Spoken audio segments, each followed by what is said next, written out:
오늘 말씀은 이제 예수님의 산상수훈의 결론에 해당되는 부분입니다. 예수님께서 이제 마태복음 5장부터 7장까지 산상수훈의 말씀을 설교로 하셨죠. 이 산상수훈은 신약 시대의 하나님 나라의 그 백성들의 정체성을 알려주는 굉장히 중요한 역할을 하는 말씀입니다. 그래서 첫 번째 그 시작을 우리가 잘 알고 있는 말씀, 마태복음 5장에서 팔복 설교를 하시죠. 그래서 신약 시대의 하나님의 자녀들의 어떤 그 특징이 뭐냐? 그러면 팔복의 특징이 나타난다. 이 사람이 하나님의 백성이다라고 그렇게 정체성을 규정을 해 주신 것입니다. 그리고 이 7장의 말씀은 산상수훈의 어떤 결론 부분으로서 구체적으로 그것을 어떻게 우리의 삶에서 적용할 수 있을까에 대한 그 말씀이라는 거죠. 그래서 7장 1절에 보면 심판과 정죄를 받고 싶지 않으면 우리가 심판하고 정죄하는 사람이 되어서는 안 된다라고 그렇게 말씀하는 거죠. 구체적으로 이 마태복음 7장에서 심판하고 정죄하는 사람이 누구겠습니까? 그 당시에 종교 지도자였던 바리새인들을 말씀하는 겁니다. 그렇다고 해서 바리새인들이 많은 그 사람들을 심판하고 정죄했느냐? 꼭 그렇게는 볼 수 없는 거죠. 근데 은연중에 그들의 행동이 그렇게 다른 사람을 정죄하는 역할을 했다라는 겁니다. 바리새인들이 어땠습니까? 율법에 철저한 사람들입니다. 구별된 사람들이었다는 거죠. 그래서 하루에 3번씩 기도합니다. 기도를 또 어디서 합니까? 은밀한 골방에서 하는 것이 아니라 큰 광장에서, 거리에서 이렇게 큰 소리로 기도하는 겁니다. 나는 이렇게 한다. 일종의 자기 과시 행위라고 할 수 있는 거죠. 주 2회씩 금식 기도합니다. 그리고 또 기도할 때 나는 간음하는 자와 같지 않고 세리와 같지 않다라고 그렇게 말한 거죠. 그러니까 그 이야기를, 그 기도를 들었던 세리와 그 당시에 많은 죄인들은 어떻게 합니까? 가슴앓이 하는 거죠. 성전에 나갈 엄두를 내지 못하는 겁니다. 그러나 예수님은 이러한 바리새인들을 향해서 뭐라고 얘기를 합니까? 위선자라고 그렇게 비판하셨습니다. 이런 사람들은 하나님이 심판하시고 그들이 그 한 대로 그대로 받게 될 것이다 라고 그렇게 말씀하셨습니다. 그리고 6절 말씀에는 뭐냐면 거룩한 것을 개와 돼지에게 던지지 말라라고 이렇게 얘기를 하죠. 그리고 그렇게 했을 때 결론은 어떻게 된다는 것입니까? 그들이 오히려 그것을 가지고 그 준 사람을 공격한다라고 말씀하는 겁니다. 왜 그렇게 할까요? 처음에는 먹이인 줄 알고 받았는데 보니까 먹을 수 없는 것입니다. 그러니까 오히려 화를 내면서 공격하는 거죠. 여기서 이 거룩한 것, 진주가 비유하는 것은 예수님께서 말씀하신 천국과 그 전하신 복음을 의미하는 겁니다. 하나님 나라와 복음을 하찮게 여기지 말라라고 강하게 말씀하신 거죠. 개와 돼지는 누구입니까? 바리새인과 그 당시의 지도자들이었던 서기관들을 말하는 겁니다. 그들은 복음을 깨닫지 못했습니다. 예수님께서 아무리 하나님 나라와 천국에 대해서, 복음에 대해서 설명을 해도 오히려 눈의 가시처럼 그걸 생각한 거죠. 급기야는 예수님을 어떻게 했습니까? 십자가에 못 박아 죽이기까지 했다라는 겁니다. 여러분, 오늘날도 마찬가지입니다. 그냥 내가 먹고 사는 것에만 급급해서 거룩한 것에 전혀 관심이 없는 사람, 이 사람은 그 당시에 예수님께서 비판하셨던 그 바리새인 서기관들처럼 오늘 이 마태복음 7장에 나오는 비유로 한다면 개와 돼지와 별반 다를 것이 없는 그런 사람들이라는 거죠. 여러분, 우리가 거룩한 것을 분별하고 그 은혜를 알게 된 것이 얼마나 큰 은혜인지 모른다라는 것이죠. 그리고 그 다음에 이어지는 말씀이 오늘 우리가 읽은 본문의 말씀입니다. 마태복음 7장 7절부터 시작되는 오늘의 말씀은 크게 이제 2가지로 해석을 할 수 있습니다. 첫 번째는 당연히 이것은 기도에 관련된 말씀이다라고 할 수 있는 거고요. 아니다라는 해석이 있을 수 있다라는 거죠.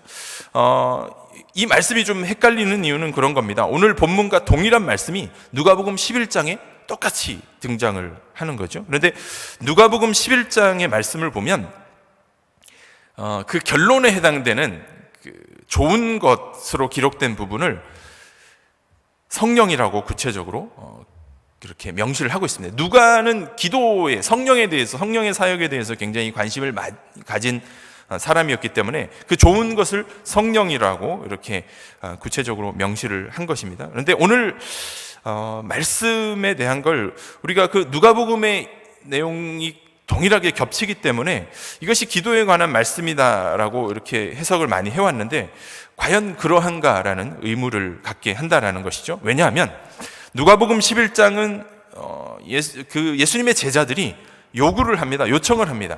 기도를 가르쳐 주십시오라고 하니까 누가복음 11장에는 소위 말해서 이제 주기도문이라고 하는 예수님이 제자들에게 가르친 기도의 내용이 나온 부분이 있고요. 그 이어지는 말씀이 오늘 우리가 읽은 7절부터 11절까지의 말씀이 그렇게 기록이 되어 있습니다. 그런데 그 마태복음에서 기도에 관한 말씀은 그 산상수훈 6장에 기록이 되어 있습니다. 5절부터 15절까지 기록이 되어 있다라는 것이죠. 그리고 마지막 그 12절의 결론에 해당하는 그러므로 소위 말해서 기독교의 황금률이라고 하는 이 부분은 누가복음 11장에는 언급이 되지 않고 있다라는 것이죠.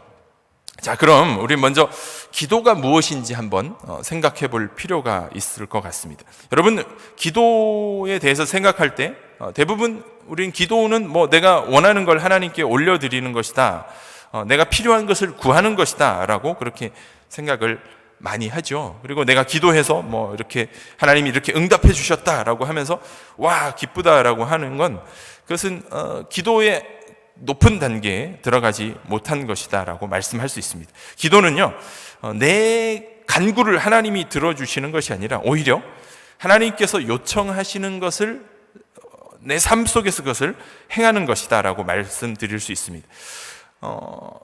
정말 나한테 원수 같은 사람이 있는데 그 사람을 벌해달라고 이렇게 막 마음에 기도할 수 있지 않습니까? 그런데 하나님께서 내 마음속에 이런 마음을 주십니다. 그 사람을 용서하라라는 이 마음을 주시면 내 의지적으로는 도저히 용서할 수 없을 것 같지만 주님이 우리를 용서하셨던 그 사랑이 너무 커서 사랑으로 다가가는 그것이 기도라는 것이죠. 가슴이 막 당장 뜨거워져서 사랑할 수 있으면 좋겠지만 그렇지 않습니다.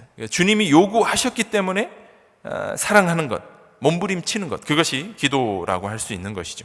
여러분, 그래서 우리가 깊이 있는 기도의 세계에 깊이 들어가면 내 어떤 갈망들, 욕구가 묵살되고 하나님의 요구하시는 것을 실천하는 것입니다. 나의 욕망을 위해서, 그것을 이루기 위해서 하는 기도가 아니라 하나님의 뜻이 우리의 삶에서 구체적으로 이루어지는 것이 기도의 궁극적인 목표이면서 기도의 본질이라는 것입니다. 그래서 내 문제가 해결되는 것보다 중요한 것은 내 뜻이 아니라 하나님의 뜻에 맞게 내 기도의 내용이 바뀌어져 가는 것이죠. 여러분, 이 가장 좋은 이 기도의 모델이 무엇입니까? 예수님의 마지막 기도입니다. 그래서 예수님께서 그 십자가를 앞에 두고 겟세마네에서 그 땀이 피가 될 정도로 그렇게 기도하실 때 마지막 기도의 제목이 무엇이었습니까? 그 내용이 할 수만 있으면, 하나님 이 십자가의 그 고통이 너무나 큽니다. 이 잔을 나에게서 피하게 해달라고 기도하셨지만 결론을 이렇게 내리셨습니다. 내 뜻이 아닌 아버지의 뜻대로 이루어지기를 바란다라고 기도하셨던 것이죠.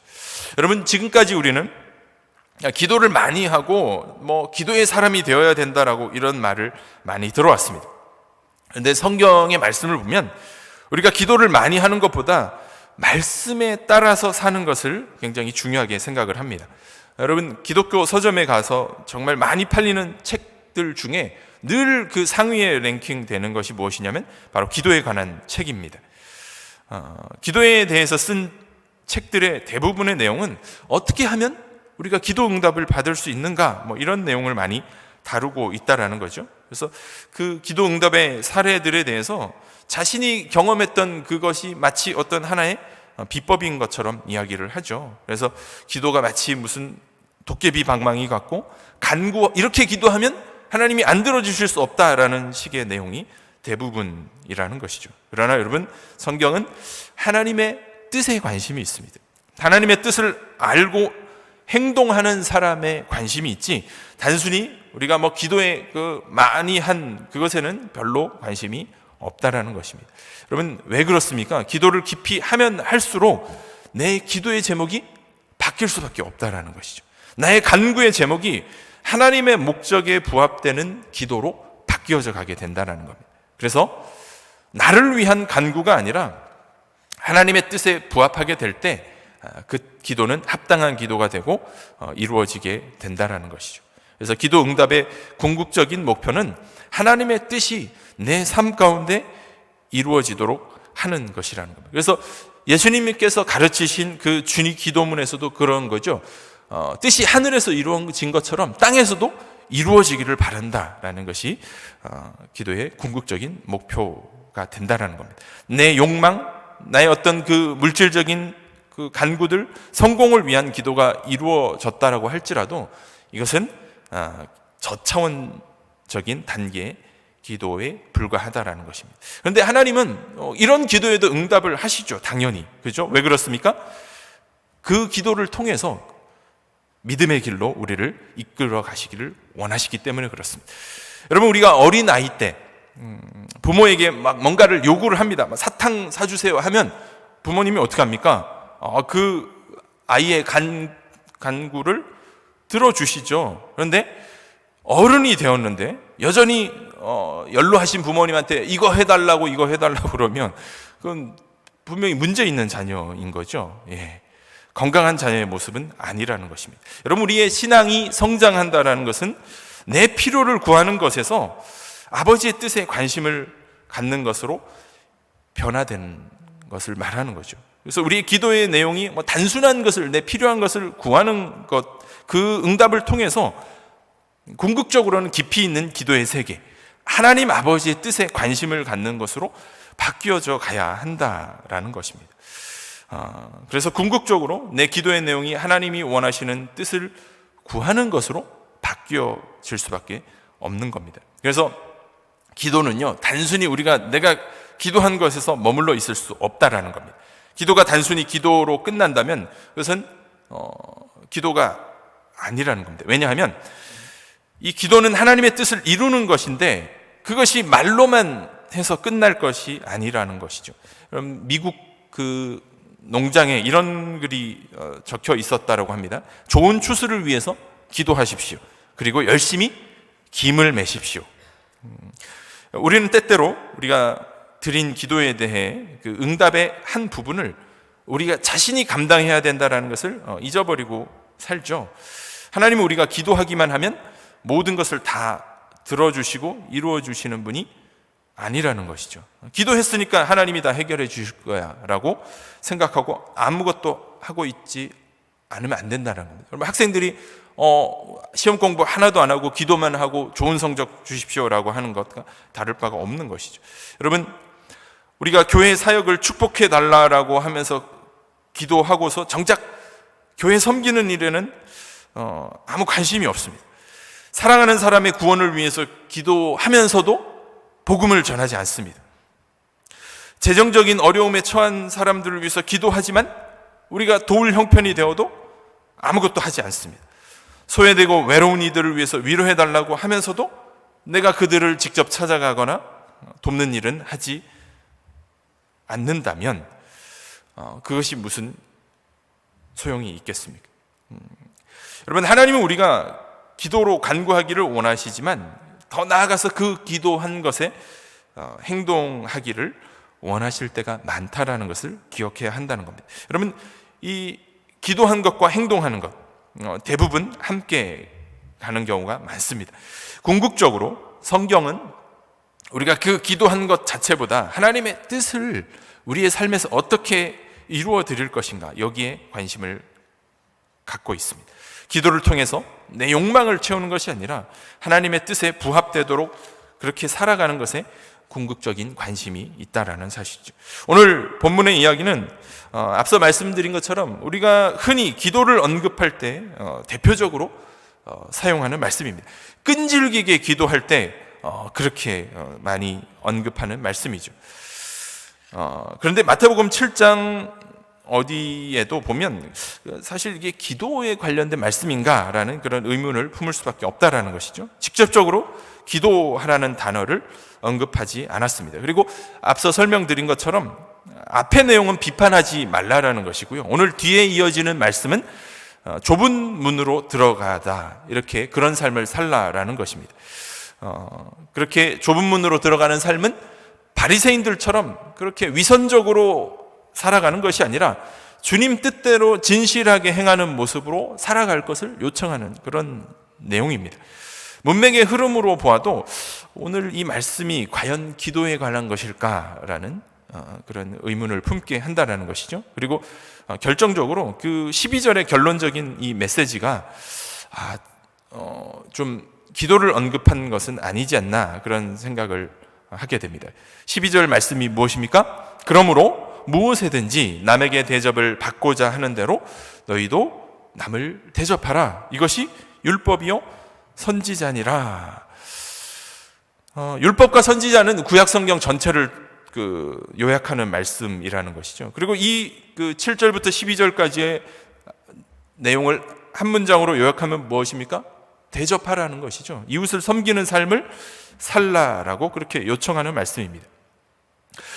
왜 이런 결론이 내려진 걸까요? 그러니까 그 7장은 산상수훈 전체에 대한 결론이라고도 말씀드렸고, 7장 1절부터 그 또 12절 말씀은 계속해서 이어지는 내용이라고도 볼 수 있는 것이죠. 오늘 우리는 이 말씀에서 세 가지 동사를 주목해 볼 필요가 있습니다. 특별히 이제 성경 우리가 읽는 데 있어서 그 동사가 굉장히 중요합니다. 히브리인들은 특별히 동사의 민족이라고 할 정도로 이 동사의 의미만 제대로 파악을 해도 성경을 하나님이 원래 의도하신 뜻을 해석하는데 굉장히 큰 무리가 없다라는 것이죠. 그래서 굉장히 중요한데요. 오늘 나오는 동사 세 가지가 무엇입니까? 구하라, 찾으라, 문을 두드리라 라는 말씀입니다. 구체적인 행동을 표현하는 단어죠. 세 동사의 공통점이 있다면 무엇인가를 열심히 찾고 있는 모습입니다. 갈망하고 또 이렇게 간절히 바라는 모습으로 보이는 겁니다. 구하고 찾고 문을 두드리라는 이 표현은 이 성경이 기록될 당시에 이제 그 헬라 세계에서 자주 사용되던 말입니다. 그 헬라 철학에서 어떤 뭔가를 찾고 발견되는 방식은 진리를 탐구할 때 쓰여지는 그 방법을 총괄하는 그 당시의 개념이라고 할 수 있습니다. 그것이 진리라면 온 힘을 다해 열심히 찾아다니라라는 그런 의미입니다. 삶 속에서 끊임없이 구하는 것을 의미하는 것이죠. 여기에는 물론 기도의 내용이 포함될 수 있습니다. 그러나 기도의 수준을 넘어서 진리를 구하고 그것을 안간 힘을 다해서 찾고 또 계속적으로 두드리며 갈망하면 이루어진다라는 것이죠. 오늘 본문에서 계속해서 무언가를 찾으면 그것이 발견되는 형식으로 등장을 하고 있죠. 처음에는 단순히 구하는 것에서 시작을 합니다. 그런데 그 다음에는 구체적으로 대상을 찾아서 나섭니다. 그리고 마지막 문을 두드리는 매우 적극적인 모습을 보게 됩니다. 갈수록 그 정도가 심해지고 있는 것을 볼 수 있죠. 무엇인가를 이루기 위해서 온종일 갈망하고 노력하는 이 모습은 기도의 범주에 포함될 수 있습니다. 그러나 그 기도의 범주를 넘어서서 갈망하고 뛰어다니고 열정적으로 움직이는 것으로 해석할 수 있다는 것입니다. 어떤 것을 갈망할 때 그것이 이루어지는 것입니까? 옳고 바른 것을 구할 때 이루어진다는 겁니다. 누가 아들이 떡을 달라고 하는데 돌을 줄 수 있고 생선을 달라고 하는데 뱀을 줄 수 있느냐라고 말하는 거죠. 정말 필요하고 중요한 것이라면 들어주신다는 거죠. 이 구절은 옳은 것을 향해서 끊임없이 행동하면 그것이 이루어진다라는 것을 말하고 있습니다. 아무리 다른 사람이 나를 푸대접하고 그것이 바뀌지 않아도 끊임없이 섬기면 나도 대접받고 또 자신이 원하는 것을 이룰 수 있다라는 것이죠. 그것이 옳은 일이라고 생각하면 당장 이루어지지 않아도 끊임없이 노력하고 또 포기하지 않고 끝까지 그것이 이루어지도록 최선을 다해야 한다라는 거죠. 여기에는 기도의 내용도 포함될 수 있을 것입니다. 그러나 이 구절이 온전히 기도의 구절을 가리키고 있는 것은 아니다라는 것입니다. 12절 이 말씀 아까 읽었지만 이 오늘 본문을 단적으로 한 문장으로 결론 짓고 있죠. 남에게 대접받고 싶은 것을 너도 대접하라라는 것입니다. 여러분, 이 말씀을 왜 주셨을까요? 바리새인들, 그 당시의 종교 지도자들은 대접받고 인정받는 것에만 익숙했지 정말 남을 대접하거나 인정하는 것은 전혀 하지 못했다라는 것입니다. 그렇죠? 요즘 교회 지도자들도 사실 참 이런 모습이 많습니다. 처음부터 그런 건 아니었겠지만 굉장히 늘 대접받고 막 이러다 보니까 그것이 너무 익숙하고 오히려 성도들을 섬기고 대접하는 것에는 굉장히 어색한 모습을 볼 수 있다라는 것이죠. 여러분, 여기서 무엇을 찾아다녀야 된다라는 겁니까? 내 욕망을 또 내 욕심을 채우기 위해서 찾아다니는 것이 아니죠. 나의 지적 욕구를 채우기 위해서 찾아다니는 것도 아닐 것입니다. 남을 대접하기 위해, 남을 돕기 위해서 찾아다니는 것입니다. 뭔가를 열심히 찾죠. 그러다가 이제 처음에는 구하고 또 찾아 나서고 문을 두드리는 적극적인 행위까지 나가게 되는 겁니다. 이토록 강하게 무엇인가를 찾는 모습, 그리고 그 지금 찾고 갈망하고 있는 이 궁극적인 목적이 바로 남을 도와주기 위한 간절함이라는 겁니다. 내 것을 채우기 위한 간절함이 아니라 남을 대접하고 이웃을 섬기기 위해 찾아다니는 것입니다. 이것이 오늘 말씀의 결론이며 핵심적인 말씀입니다. 내 것을 챙기기 위해서 찾아다니는 것이 아니라 남의 것을 채워주기 위해서 갈망하고 찾아 헤매이는 것이죠. 그렇기 때문에 오늘 이 결론의 말씀을 기독교의 황금률이라고 말하는 겁니다. 이것이 끊임없이 산상수훈에서 예수님께서 말씀하신 것이고, 예수님께서 그 전생애를 통해서 섬기셨던 그 사역의 핵심된 가치관이기도 합니다. 여러분, 예수님의 삶을 한번 돌아보십시오. 자신의 욕망을 채우기 위해서 찾아다니셨습니까? 아닙니다. 오히려 다른 사람의 아픔을 채워주시기 위해서 자기의 것을 기꺼이 포기하셨습니다. 예수님의 전생애가, 공생애 사역이 누구의 이야기로 채워져 있습니까? 자신과는 전혀 관계없는 다른 사람들의 이야기입니다. 얼굴도 전혀 모르고 또 정말 그 관계가 전혀 없는 그 다른 사람들의 이야기로 채워져 있다라는 것이죠.